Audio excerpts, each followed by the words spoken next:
C'est un maillon fort dans la collecte de sang. Il existe 2650 amicales ou associations de donneurs dans l'Hexagone. Un relais important pour organiser les dons, assurer l'intendance, particulièrement en milieu rural. Ces bénévoles de toute la France sont réunis à Bourg-en-Bresse. Leur congrès fait la part belle aux chercheurs, aux médecins qui viennent remercier et informer pour que le public garde la flamme. Car cette année, les JO changent la donne. Les Jeux Olympiques vont être aussi pour le don du sang et la transfusion sanguine un événement majeur et un cap à passer, car effectivement les stocks devront être au maximum pour deux raisons. La première raison, c'est si malheureusement il y avait un événement grave qui se développait, et le deuxième événement, c'est qu'il va être extrêmement difficile de collecter en Île-de-France. Les congressistes sont donc sur le pont. Certains vont multiplier les collectes durant les 2 mois à venir, dans l'espoir de sensibiliser de nouveaux donneurs.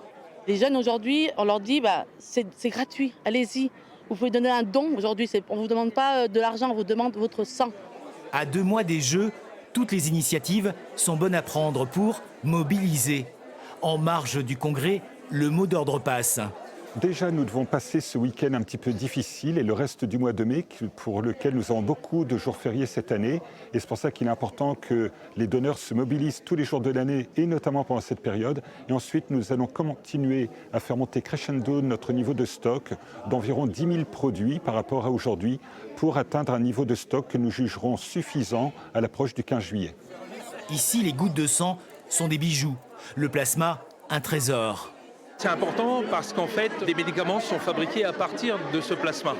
Et dans une poche de sang, il y a 50% de plasma, 3% de plaquettes et le reste, c'est globules rouges. En France, si les groupes A et O sont les plus représentés, ce n'est pas le cas dans d'autres régions de la planète. Tous les groupes sanguins seront donc nécessaires au moment où Paris deviendra capitale du monde.